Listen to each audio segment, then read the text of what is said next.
there's lots known about what predicts success in different domains across the lifespan, let's say. The first question is, if you're trying to analyze something like business success or productive success, what are the proper domains of category? And so if you're trying to categorize jobs, for example, which turns out to be quite difficult, the simplest conceptual scheme that's practical, that gets you somewhere, is like a 2x2 matrix. There are simple jobs and complex jobs. That's the first thing that's worth knowing. And it's a continuum, really. But a simple job is one where once you're trained, you just repeat what you're doing. So factory line work would be an example of that. Or checking out people at a grocery store, or restocking grocery shelves, or jobs like that. The best predictors for success in those jobs is conscientiousness, trait conscientiousness. And conscientious people are orderly and industrious. And we don't exactly know why they are. It seems like it's associated, oddly enough, with such things as disgust sensitivity. So maybe people are conscientious because they get disgusted with themselves if they're not useful, and guilty. They get guilty if they're not engaging in productive enterprise. And maybe that's a marker for a kind of complex social responsibility, But which sounds like the complete opposite of most entrepreneurs I know. Well, that's the thing. The entrepreneurs are different. So for simple jobs, IQ, intelligence, predicts how fast you learn the job, but not how well you do it once you learn it. And what predicts there is conscientiousness.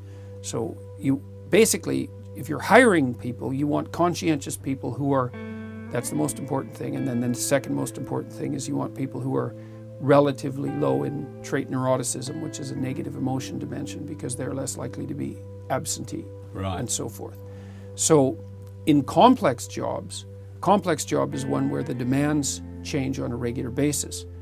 And so most managerial and administrative positions are complex jobs because you can't learn the job once and for all. And then the best predictor for complex jobs, the first predictor is IQ. And the second predictor is conscientiousness. And IQ is about 3 times more powerful than conscientiousness as a predictor. And then, so that's the first, simple versus complex. And then the second category scheme would be something like managerial/administrative versus entrepreneurial. And the entrepreneurial types, actually, they're over with the artists. So the best predictor for entrepreneurial success, first is IQ, but second is trait openness, which is the creativity dimension. So entrepreneurial types tend to be very high in trait openness. And so that sets them with the artists and also with the political liberals, because the best predictor of political liberalism is trait openness. Right. So the managers and administrative types, they tend to be conservative, and the entrepreneurial and creative types tend to be liberal. And so if you're an entrepreneur, you're going to be a lateral thinker. And so you'll be the sort of person, if you hear an idea, that will trigger off a whole bunch of other ideas. And you'll be motivated primarily by interest in pursuing your ideas. But your downfall is likely to be organizational administrative ability. So it's often useful for entrepreneurial types to pair themselves with managerial and administrative types. Yeah, it's like you are describing my soul here. Yeah, well, there's a tension. There's this weird tension between doing one thing right, which is what you need to do if you've already decided what it is that you're doing, and scanning the landscape for something new to do that would be worthwhile. Those aren't the same enterprises. And so most companies are an uneasy marriage of entrepreneurial and managerial types. As the company gets more and more established, the managerial and administrative types tend to dominate. But then that becomes problematic because it means it's more and more difficult for the company to shift laterally when it has to, which is, again, I think why so many companies eventually fail.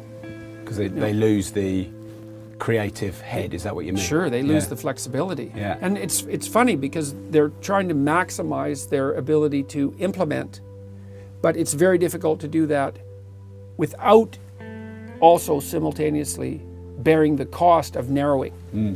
Right? Yeah. So the thing is if you know what you're doing, you want to hire a conservative. If you don't know what you're doing, you want to hire a liberal. Right. So that's a way of thinking about it temperamentally. It's also a way of parsing out the political landscape to understand, at least in part, why you need conservatives and liberals. Yeah. So Well, I mean, I find a business is like a family. And in the past, in my company, I've had all under 25-year-old male entrepreneurs. Why did we hire them? Because that's what we were like. Right. And people, I've found entrepreneurs tend to hire versions of themselves at first. Instead of being more self-aware to go, actually, I'm chaotic, disruptive. What I need is order and, like you said, good administrative skills, conscientiousness. So you go through that chaos of hiring people too much like you and having like too much male energy or too much creative energy. Then you maybe react and hire a lot of administration and conscientiousness, and then you maybe lose the soul in your company. And then the creative's trying to drag the company forward. Feels like he's getting held back by everybody. Well, and it is. But the funny it's needed to hold him back, but they've got to let him go as well, or her, haven't they? Otherwise, that's the problem. The fundamental problem is most new ideas are stupid, dangerous, and counterproductive. And they're the ones that change the world. well, they are sometimes. They are sometimes, but there's a subset of new ideas that, even though new ideas are dangerous and disruptive and often counterproductive and generally don't result in a productive company, some of them are absolutely necessary, and they're the thing you need to do next. And so, and that's a very difficult problem to solve, because it's the fundamental problem of innovation. It's like most innovations aren't justified or warranted, but some of them are absolutely crucial. So how do you distinguish between them? And the answer is, well, we don't know. The part of the way that you do that in a dynamic economy is you let and encourage a whole host of entrepreneurs to produce their ideas, and you let almost all of them fail, which is kind of painful for the entrepreneurs.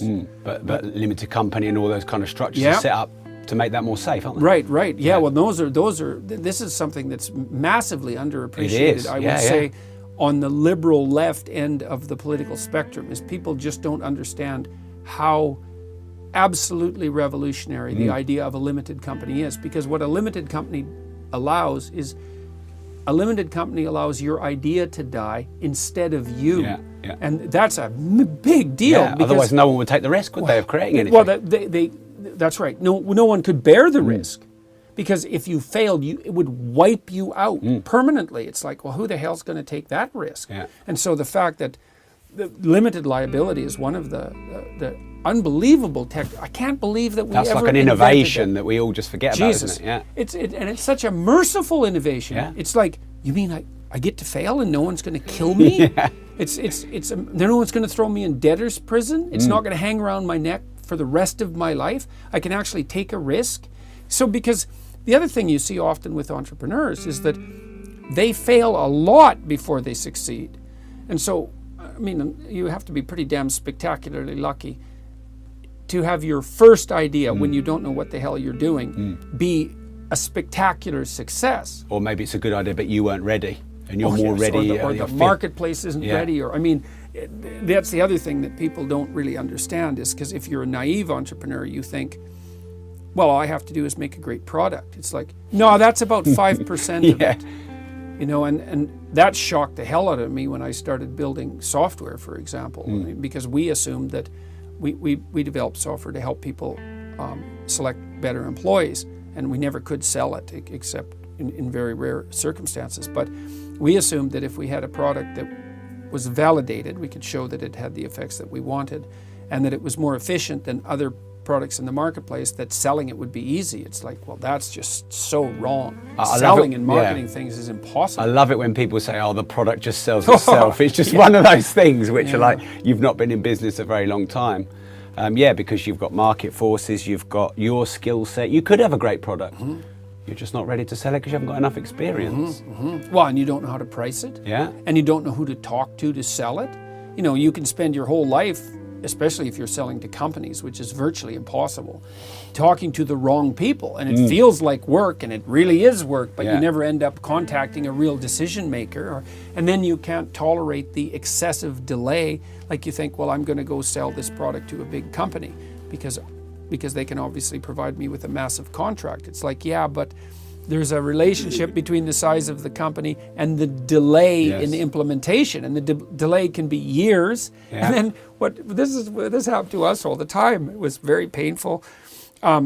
We'd get right to the point of signing with a large company, and there'd be an internal management transformation, and the person that we were dealing with would disappear. Yeah. It's like, oh no, it's like, now what? We actually had that happen with a really big company in New York. We were right on the verge of signing a contract for use of this self-authoring program that we designed, which helps people plan their lives. And the week that we were ready to sign the contract, the CEO resigned. So gone. Was probably a year of sales and marketing work just evaporated. Yeah.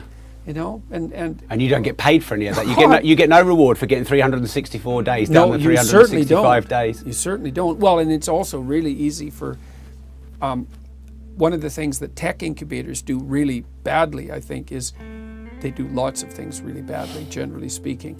But one of the things they do that's very counterproductive with the people that they train is they emphasize the development of the company, but they don't force their entrepreneurs to find customers, because your first customer is the most difficult thing you'll ever do as a business person, in my experience. To find someone who will actually pay you that first time. That isn't your mum. Yeah, that's right. Well, that's right. That isn't a family member. That's an actual customer. Yeah. And the other problem that people face when they're trying to sell a new product is one of the ways that people decide whether they're going to buy something is whether or not A, they know anyone else who's already bought it, or B, if there's other people in their domain that are already using it. And if your sales pitch is, well, no, this is new and revolutionary, you think, well, that's a wonderful sales pitch. It is like it is if you're talking to someone who's entrepreneurial and risk-taking and interested in revolutionary ideas. But if you're talking to a middle manager in a company, the last thing that person wants to hear is, well, you could be a risk-taker and introduce this into your company. The person's thinking, I don't want to put my job or reputation on the line for your product, even if it is revolutionary, in part because if it succeeds, I probably won't be rewarded for its success. So when we were selling our employee selection software, for example, we were academics, and so there was lots of things we didn't know about business. And one of the things we ran into, which was so funny, we talked to the people who were doing the hiring, and they had a certain budget, which was usually lower than, because they had virtually no budget for hiring, weirdly enough. So what we were charging for the product, which was still extremely modest, exceeded their budget. We said, well, look, you're going to make a 250-fold return on this. Pessimistically, it's 50. Realistically, it's 250, and the upper end was more like 500. So it's a no-brainer to implement this. It's like, well, we're budgeted on the cost side. What do you mean? Well, if we hire more productive employees, we won't be rewarded for that. We'll just be punished for spending more money at the outset. I thought, well, we can't even talk to you because I'm trying to sell you something that will benefit your company, but for you, as the decision maker, there's nothing but risk in implementing the new process. So that just blew me away. It's like, oh, I see. The hiring budget and the productivity budget aren't associated. So that's like a fatal impediment to our sales process. So that was, well, we learned lots of things about, and I came out of the whole enterprise with way more respect for people, especially for people who do sales. Jesus, that's such a brutal job.